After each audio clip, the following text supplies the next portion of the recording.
ದೇವರಿಗೆ ಮಹಿಮೆ. ಈ ದಿನ ನಾವು ಪ್ರೀತಿಯ ಕುರಿತಾಗಿ ದೇವರ ವಾಕ್ಯವನ್ನು ಧ್ಯಾನ ಮಾಡಲಿಕ್ಕಿದ್ದೇವೆ. What is love? ಪ್ರೀತಿ ಅಂದ್ರೆ ಏನು ಎಂಬುದರ ಕುರಿತಾಗಿ ನಾವು ಹಾಗೆ ಲೌಕಿಕವಾಗಿ ಸಾಮಾನ್ಯವಾಗಿ ನಾವು ಯೋಚಿಸುವಾಗ ವಿಭಿನ್ನ ಜನರು ವಿಭಿನ್ನವಾಗಿರ್ತಕ್ಕಂಥ ವ್ಯಾಖ್ಯಾನವನ್ನು ಕೊಡ್ತಾರೆ ಪ್ರೀತಿಯ ಕುರಿತಾಗಿ.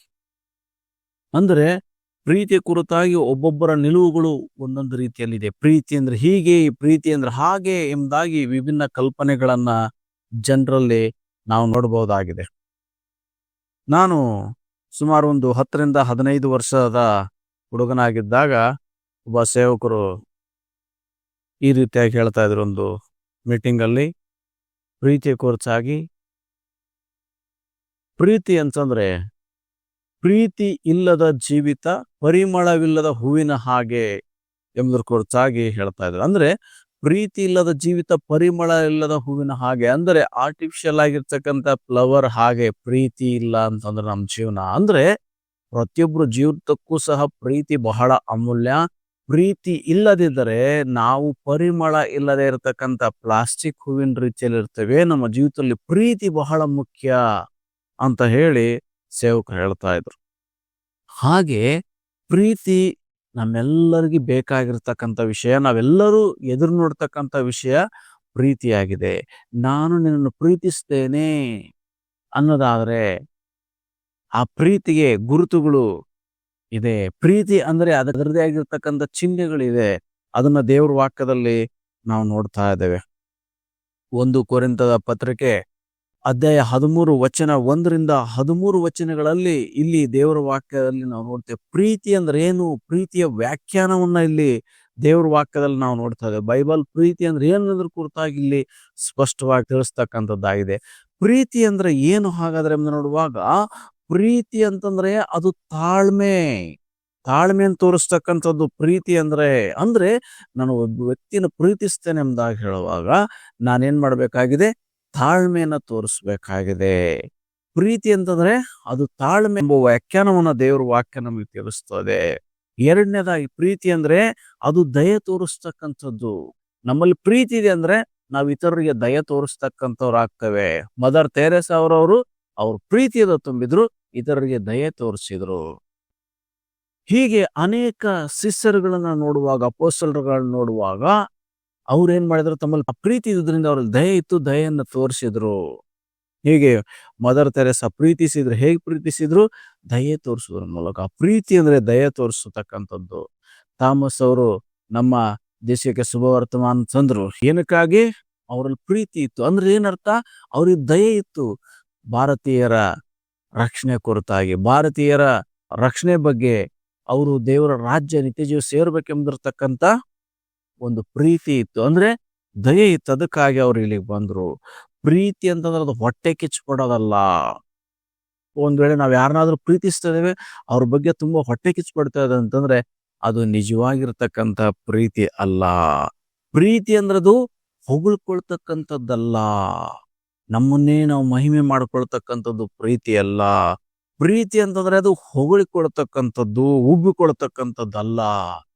ನಾವು ಉಬ್ಬಿಕೊಳ್ತಕ್ಕಂಥದ್ದು, ಹೆಮ್ಮೆ ಪಡ್ತಕ್ಕಂಥದ್ದಲ್ಲ. ಪ್ರೀತಿ ಅಂದ್ರೆ ಅದು ಮರ್ಯಾದೆಗೆಟ್ಟು ನಡೀತಕ್ಕಂಥದ್ದಲ್ಲ. ನಾವು ಒಬ್ಬರನ್ನು ಪ್ರೀತಿಸ್ತೇವೆ ಅಂತಂದ್ರೆ ಮರ್ಯಾದೆಗೆಟ್ಟು ನಡೀಬಾರ್ದು. ನಮ್ಮ ತಂದೆ ತಾಯಿಗಳನ್ನ ನಾವು ಪ್ರೀತಿಸ್ತೇವೆ ಅಂದ್ರೆ ನಾವೇನ್ ಮಾಡ್ಬೇಕಾಗಿದೆ, ಅವರ ಮರ್ಯಾದೆ ಹೋಗ್ತಕ್ಕಂಥ ಕಾರ್ಯಗಳನ್ನ ನಾವು ಮಾಡದೇ ಇರ್ಬೇಕು. ನಮ್ಮ ಕುಟುಂಬದ ಮರ್ಯಾದೆ ಹೋಗೋ ರೀತಿ ನಡ್ಕೊಳ್ತಕ್ಕಂಥದ್ದಲ್ಲ, ಹೋಗದೇ ಇರೋ ರೀತಿಯಲ್ಲಿ ನಡ್ಕೊಳ್ತಕ್ಕಂಥದ್ದು ಪ್ರೀತಿಯಿಂದ. ನಾನು ಕುಟುಂಬ ಪ್ರೀತಿಸ್ತೇನೆ ಅಂದ್ರೆ ನನ್ನ ಕುಟುಂಬಕ್ಕೆ ಮರ್ಯಾದೆನ ಉಂಟು ಮಾಡೋ ರೀತಿಯಲ್ಲಿ ನಾನು ನಡ್ಕೋಬೇಕು. ಮರ್ಯಾದೆಗೆ ನಡೀತಕ್ಕಂಥದ್ದು ಪ್ರೀತಿಯಲ್ಲ. ಸ್ವಪ್ರಯೋಜನ ಚಿಂತಿಸ್ತಕ್ಕಂಥದ್ದು ಪ್ರೀತಿಯಲ್ಲ. ಪ್ರೀತಿ ಅಂದ್ರೆ ಸ್ವಪ್ರಯೋಜನ ಇಲ್ಲದೆ ಇರ್ತಕ್ಕಂಥದ್ದು ಪ್ರೀತಿ. ಪ್ರೀತಿ ಅಂತಂದ್ರೆ ಸಿಟ್ಟುಗೊಳ್ಳದೆ ಇರ್ತಕ್ಕಂಥದ್ದು ಪ್ರೀತಿ. ಪ್ರೀತಿ ಅಂದ್ರೆ ಅಪಕಾರವನ್ನ ಮನಸ್ಸಿನಲ್ಲಿ ಇಟ್ಕೊಳ್ಳದೆ ಇರ್ತಕ್ಕಂಥದ್ದು. ಪ್ರೀತಿ ಅಂದ್ರೆ ಅನ್ಯಾಯವನ್ನು ನೋಡಿ ಸಂತೋಷ ಪಡದಿರುವುದು. ಪ್ರೀತಿ ಅಂದ್ರೆ ಸತ್ಯಕ್ಕೆ ಜಯವಾಗುವಲ್ಲಿ ಸಂತೋಷ ಪಡ್ತಕ್ಕಂಥದ್ದು. ಪ್ರೀತಿ ಅಂದ್ರೆ ಎಲ್ಲವನ್ನ ಅಡಗಿಸಿಟ್ಟುಕೊಳ್ತಕ್ಕಂಥದ್ದು. ಪ್ರೀತಿ ಅಂದ್ರೆ ಎಲ್ಲವನ್ನ ನಂಬುವಂಥದ್ದು. ಪ್ರೀತಿ ಅಂದ್ರೆ ಎಲ್ಲವನ್ನ ನಿರೀಕ್ಷಿಸ್ತಕ್ಕಂಥದ್ದು. ಪ್ರೀತಿ ಅಂದ್ರೆ ಎಲ್ಲವನ್ನ ಸಹಿಸಿಕೊಳ್ತಕ್ಕಂಥದ್ದಾಗಿದೆ. ಹೀಗೆ ಪ್ರೀತಿಯ ಕುರಿತಾಗಿ ದೇವರ ವಾಕ್ಯದಲ್ಲಿ ಸುಮಾರು 15 ವಿಚಾರಗಳನ್ನು ನಾವು ಇಲ್ಲಿ ನೋಡ್ತೇವೆ. 1 ಕೊರಿಂಥ 13ನೇ ಅಧ್ಯಾಯ ವಚನ 1-13 ಇಲ್ಲಿ ಸುಮಾರು 15 ವಿಷಯಗಳನ್ನ ನಾವು ನೋಡ್ತಾ ಇದ್ದೇವೆ ಪ್ರೀತಿಯ ವ್ಯಾಖ್ಯಾನದ ಕುರಿತಾಗಿ. ಇದು ಪ್ರೀತಿ ಅಂದ್ರೆ, ಒಂದು ವೇಳೆ ನೀವು ಯಾರನ್ನಾದ್ರೂ ಪ್ರೀತಿಸ್ತಾ ಇದ್ರೆ, ಈ ಪ್ರೀತಿಸ್ತಕ್ಕಂಥ ವ್ಯಕ್ತಿಗೆ ಈ 15 ಸಂಗತಿಗಳು ನಿಮ್ಮ ಪ್ರೀತಿಯಲ್ಲಿ ಕಾಣಬರಬೇಕು. ಆಗ ಮಾತ್ರ ಅದು ದೈವಿಕವಾಗಿರ್ತಕ್ಕಂಥ ಪ್ರೀತಿ, ನಿಜವಾಗಿರ್ತಕ್ಕಂಥ ಪ್ರೀತಿಯಾಗಿರ್ತದೆ. ನಮ್ಮ ಪ್ರೀತಿಯಲ್ಲಿ ಈ ತಿಳಿಸಲ್ಪಟ್ಟಂತ ಅಂಶಗಳು ಇಲ್ಲದೆ ಹೋದ್ರೆ ಅದು ನಿಜವಾದ ಪ್ರೀತಿ ಅಲ್ಲ, ಅದು ಬೇರೆ ವಿಧವಾಗಿರ್ತಕ್ಕಂಥ ಪ್ರೀತಿ. ಟೇಕ್ ಅಂಡ್ ಗಿವ್ ಪಾಲಿಸಿಯಲ್ಲಿರ್ತಕ್ಕಂಥ ರೀತಿ, ನೀನೇನಾದ್ರೂ ಕೊಟ್ರೆ ನಾನೇನಾದ್ರೂ ಕೊಡ್ತೇನೆ ಅಂತಕ್ಕಂಥ ಪ್ರೀತಿ, ಅದು ಸ್ವಾರ್ಥದ ಪ್ರೀತಿ, ಅದು ನಿಜವಾದ ಪ್ರೀತಿ ಅಲ್ಲ. ಆದ್ರೆ ಇವತ್ತು ಅನೇಕರು ಏನ್ ಮಾಡಿದಾರೆ ಅಂತಂದ್ರೆ, ಏನೋ ಒಂದೊಂದು ಆಶೆಗಳನ್ನ ಇಟ್ಕೊಂಡು ಒಬ್ರಿಗೆ ಪ್ರೀತಿಯನ್ನು ತೋರಿಸ್ತಾರೆ, ಆದ್ರೆ ನಿಜವಾಗಿಯೂ ಸಹ ಅವರು ಪ್ರೀತಿಸಲ್ಲ. ಏನೋ ಒಬ್ರಿಂದ ಏನೋ ಸಿಕ್ಕುತ್ತೆ ಅಂತ ಹೇಳಿ ಸ್ವಲ್ಪ ದಿನ ಅವ್ರನ್ನ ಪ್ರೀತಿಸ್ತಕ್ಕಂಥದ್ದು, ಅದು ಸಿಗದೆ ಇರುವಾಗ, ಆ ಸಹಾಯ ಅವರು ಮಾಡದೇ ಇರುವಾಗ ಅವ್ರನ್ನ ಬಿಟ್ಟು ಬಿಡ್ತಕ್ಕಂಥದ್ದು. ಹೀಗೆ ಪ್ರೀತಿ ಅಂತಂದ್ರೆ ಅದು ಸ್ವಾರ್ಥದಿಂದ ತುಂಬಿಕೊಂಡಿರ್ತಕ್ಕಂಥದ್ದು, ಏನೋ ಒಂದು ನಿರೀಕ್ಷೆಯಿಂದ ತುಂಬಿಕೊಂಡಿರ್ತಕ್ಕಂಥದ್ದಲ್ಲ. ಪ್ರೀತಿ ಅಂತಂದ್ರೆ ಇಲ್ಲಿ ತಿಳಿಸಿರ್ತಕ್ಕಂಥ ಅಂಶಗಳನ್ನು ಒಳಗೊಂಡಿರ್ಬೇಕು, ಅದು ನಿಜವಾಗಿರ್ತಕ್ಕಂಥ ಪ್ರೀತಿಯಾಗಿದೆ ಪ್ರೇಯರೆ. ಮಾತ್ರ ಅಲ್ಲ, ಕೊನೆಯದಾಗಿ ಇಲ್ಲಿ ದೇವ್ರ ವಾಕ್ಯದಲ್ಲಿ ಏನ್ ನೋಡ್ತೇವಪ್ಪ ಅಂದ್ರೆ, ಪ್ರೀತಿಯ ಗುಣಲಕ್ಷಣದ ಬಗ್ಗೆ, ಪ್ರೀತಿಯ ಶ್ರೇಷ್ಠತೆಯ ಬಗ್ಗೆ ನಾವು ನೋಡುವಾಗ, ಈ ಪ್ರೀತಿ ನಿಜವಾದ ಪ್ರೀತಿ ಎಂದಿಗೂ ಸಹ ಅದು ಬಿದ್ದು ಹೋಗೋದಿಲ್ಲ ಎಂಬುದಾಗಿ 8ನೇ ವಚನದಲ್ಲಿ ನಾವು ನೋಡ್ತಾ ಇದ್ದೇವೆ.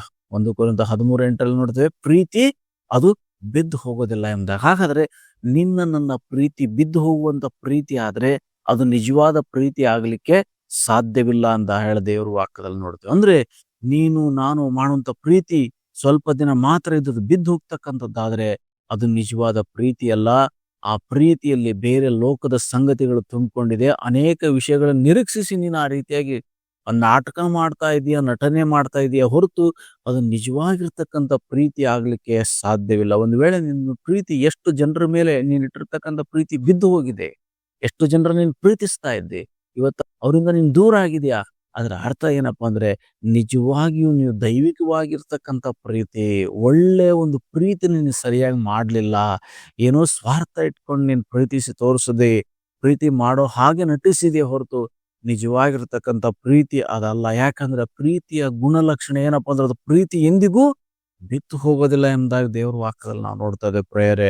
ಮಾತ್ರವಲ್ಲ, ದೇವ್ರ ವಾಕ್ಯದಲ್ಲಿ ಇಲ್ಲಿ 13ನೇ ಅಧ್ಯಾಯ 13ನೇ ವಚನ 1 ಕೊರಿಂಥದಲ್ಲಿ ನಾವು ನೋಡ್ತಾ ಇದ್ದೇವೆ, ಈ ಪ್ರಪಂಚದಲ್ಲಿ ನಂಬಿಕೆ, ನಿರೀಕ್ಷೆ, ಪ್ರೀತಿ ಇವು ಬಹಳ ಮುಖ್ಯ ಅಂತ ಹೇಳಿ ದೇವ್ರ ವಾಕ್ಯದಲ್ಲಿ ನೋಡ್ತೇವೆ. ಇವುಗಳಲ್ಲಿ ದೊಡ್ಡದು ಪ್ರೀತಿ ಎಂಬುದಾಗಿ ನಾವು ನೋಡ್ತೇವೆ. ಈ ಪ್ರಪಂಚದಲ್ಲಿ ದೊಡ್ಡ ಸಂಗತಿ ಅದು ಪ್ರೀತಿಯೇ ಆಗಿದೆ.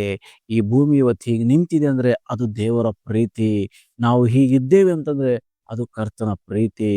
ನಾವು ನಮ್ಮ ಕುಟುಂಬ ಹೀಗಿದೆ ಅಂತಂದ್ರೆ ಅದು ಪ್ರೀತಿ. ನಮ್ಮ ಸಮಾಜ ಈ ರೀತಿಯಾಗಿದೆ ಅಂದ್ರೆ ಅದು ಪ್ರೀತಿ. ಹೀಗೆ ನಾವೆಲ್ಲರೂ ಪ್ರೀತಿಯಿಂದ ತುಂಬಿಸಲ್ಪಡ್ಲಿಕ್ಕೆ, ನಾವೆಲ್ಲರೂ ಸಹಬಾಳ್ವೆಯಲ್ಲಿ ಇರೋಕ್ಕೋಸ್ಕರವಾಗಿ ದೇವರೇ ಪ್ರೀತಿಯನ್ನ ನಮ್ಮೆಲ್ಲರ ಹೃದಯಗಳಲ್ಲಿ ಇಟ್ಟಿದ್ದಾನೆ.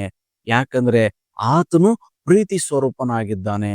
ದೇವರು ಪ್ರೀತಿ ಸ್ವರೂಪನಾಗಿರೋದ್ರಿಂದ ಆತನು ತನ್ನ ಸ್ವರೂಪದಲ್ಲಿ ನಮ್ಮನ್ನುಂಟು ಮಾಡಿದ್ದಾನೆ, ಆ ಪ್ರೀತಿಯ ಸ್ವರೂಪ. ಅದರಿಂದ ನಮ್ಮೆಲ್ಲರಲ್ಲಿ ಸಹ ಆ ಪ್ರೀತಿ ಇದೆ. ಆದರೆ ಆ ಪ್ರೀತಿ ಏನಾಗಿದೆ ಅಪ್ಪ ಅಂತಂದ್ರೆ, ಸೈತಾನನ ಕಾರ್ಯಗಳ ನಿಮಿತ್ತ ಆ ಪ್ರೀತಿಯ ವ್ಯಾಖ್ಯಾನವನ್ನದು ಕೆಟ್ಟು ಹೋಗುವಂತೆ ಮಾಡಿದೆ. ಅದರಿಂದ ನಮ್ಮಲ್ಲಿ ದೈವಿಕವಾಗಿರ್ತಕ್ಕಂಥ ಪ್ರೀತಿ ಇದೆ, ಅದಕ್ಕೆ ಆ ಪ್ರೀತಿ ಹೊಳೆಯುವಂತ ಬೆಳಕು ಬೀಳ್ಬೇಕಾಗಿದೆ. ದೇವ್ರ ವಾಕ್ಯ ಬೆಳಕು ನಮ್ಮ ಹೃದಯದಲ್ಲಿ ಬೀಳುವಾಗ ನಾವೇನ್ ಮಾಡ್ಲಿಕ್ಕೆ ಸಾಧ್ಯ ಅಂದ್ರೆ, ನಿಜವಾಗಿರ್ತಕ್ಕಂಥ ಪ್ರೀತಿಯನ್ನ ತೋರಿಸ್ಲಿಕ್ಕೆ, ಇತರರಿಗೆ ನಿಜವಾಗಿ ಪ್ರೀತಿಯಲ್ಲಿ ನಡೀಲಿಕ್ಕೆ ಸಾಧ್ಯ ಆಗಿದೆ. ಅದರಿಂದ ನಮ್ಮ ಜೀವಿತದಲ್ಲಿ ಪ್ರೀತಿ ಬಹಳ ಮುಖ್ಯ. ಪ್ರೀತಿ ಇಲ್ಲದ ಜೀವಿತ ಪರಿಮಳವಿಲ್ಲದ ಹೂವಿನ ಹಾಗೆ ಎಂಬುದಾಗಿ ನೋಡ್ತೇವೆ. ಸುಮ್ಮನೆ ನಾವು ಆರ್ಟಿಫಿಷಿಯಲ್ ಆಗಿ ನಟನೆಯ ಜೀವಿತ ನಮ್ದಾಗಬಾರ್ದು. ನಮ್ಮದು ಪರಿಮಳ ಬೀರುವಂತ ಪ್ರೀತಿ ಆಗ್ಬೇಕು. ಯಾವ ಪರಿಮಳ? ಇಲ್ಲಿ ಹೇಳಿರ್ತಕ್ಕಂಥ 15 ವಿಷಯಗಳನ್ನ ನಾನು ಈಗಾಗಲೇ ಹೇಳಿದ್ದೇನೆ. ಇಲ್ಲಿ ಈ 15 ವಿಷಯಗಳ ಪರಿಮಳ ಬರಬೇಕು. ಕನಿಕರ ಎಂಬ ಪರಿಮಳ ಬರಬೇಕು, ತಾಳ್ಮೆ ಎಂಬ ಪರಿಮಳ, ದಯೆ ಎಂಬತಕ್ಕಂಥ ಪರಿಮಳ, ಹೀಗೆ ಸ್ವಪ್ರಯೋಜನಕ್ಕಾಗಿ ಚಿಂತಿಸ್ತಾ ಇರ್ತಕ್ಕಂಥ ಪರಿಮಳ, ಹೀಗೆ 15 ಪರಿಮಳದ ಕುರಿತಾಗಿ ಇಲ್ಲಿ ದೇವರ ವಾಕ್ಯದಲ್ಲಿ ನಾವು ನೋಡ್ತೇವೆ. ಇಂಥ ಪರಿಮಳವನ್ನ ಬೀರುದ್ರ ಮೂಲಕವಾಗಿ ಏನ್ ಮಾಡ್ಬೇಕಾಗಿದೆ ಅಂತಾರೆ, ನಮ್ಮ ಮನೆಯನ್ನ, ಮನಸ್ಸನ್ನ, ಕುಟುಂಬ, ದೇಶ, ರಾಜ್ಯವನ್ನ ನಾವು ಕಟ್ಟಬೇಕು. ಆ ಮೂಲಕವಾಗಿ ಏನ್ ಮಾಡ್ಬೇಕಾಗಿದೆ ಅಂತಂದ್ರೆ, ಒಂದು ದೈವಿಕವಾಗಿರ್ತಕ್ಕಂಥ ಸಭೆ, ಕುಟುಂಬ, ದೇಶ, ರಾಜ್ಯವನ್ನಾಗಿ ನಿರ್ಮಾಣ ಮಾಡ್ತಕ್ಕಂಥದ್ದು ದೇವರ ಸಂಕಲ್ಪ, ದೇವರ ಯೋಚನೆ ಆಗಿದೆ. ಅದರಿಂದ ನಾವೆಲ್ಲರೂ ಪ್ರೀತಿಯಿಂದ ಇರೋಣ. ಪರಸ್ಪರ ಒಬ್ರನ್ನೊಬ್ರು ನಿಜವಾಗಿಯೂ ಸಹ ನಾವು ದೇವ್ರ ವಾಕ್ಯದಲ್ಲಿ ತಿಳಿಸಿದ ಹಾಗೆ ಪ್ರೀತಿಸೋಣ. ಆ ಮೂಲಕವಾಗಿ ದೇವರನ್ನ ಮಹಿಮೆ ಮಾಡೋಣ. ಯೇಸು ಸ್ವಾಮಿ, ಈ ಸಮಯಕ್ಕಾಗಿ ಸ್ತೋತ್ರ ಮಾಡುತ್ತೇವೆ. ಪ್ರೀತಿ ಅಂದ್ರೆ ಏನು ಎಂಬುದ್ರ ಕುರಿತಾಗಿ ನಾವು ನಿನ್ನ ವಾಕ್ಯದಲ್ಲಿ ನೋಡಿದ್ದೇವಪ್ಪ. ಅದರಿಂದ ಸರಿಯಾದ ರೀತಿಯಲ್ಲಿ ನಾವು ಇತರನ್ನ ಪ್ರೀತಿಸುವಂತೆ, ಆ ಮೂಲಕವಾಗಿ ನಿನ್ನ ನಾಮವನ್ನು ಮಹಿಮೆ ಮಾಡುವಂತೆ ಸಹಾಯ ಮಾಡು. ಹಾಗೆ ಮಾಡೋ ದೇವರಾಗಿರುವುದಕ್ಕಾಗಿ ಸ್ತೋತ್ರ. ಯೇಸುವಿನ ಹೆಸರಿನಲ್ಲಿ ಪ್ರಾರ್ಥಿಸ್ತೇವೆ ಪರಲೋಕ ತಂದೆಯೇ, ಆಮೇನ್. ಇಲ್ಲಿವರೆಗೆ ಈ ಚಾನೆಲ್ ಅನ್ನು ಸಬ್ಸ್ಕ್ರೈಬ್ ಮಾಡಿಲ್ಲ ಅಂದ್ರೆ ನೀವು ಸಬ್ಸ್ಕ್ರೈಬ್ ಮಾಡಿಕೊಂಡು ಈ ಸೇವೆಗೆ ಬೆಂಬಲಿಸಬೇಕಾಗಿ ಯೇಸು ಪ್ರಭುವಿನ ಹೆಸರಿನಲ್ಲಿ ವಿನಂತಿಸಿಕೊಳ್ಳುತ್ತೇನೆ.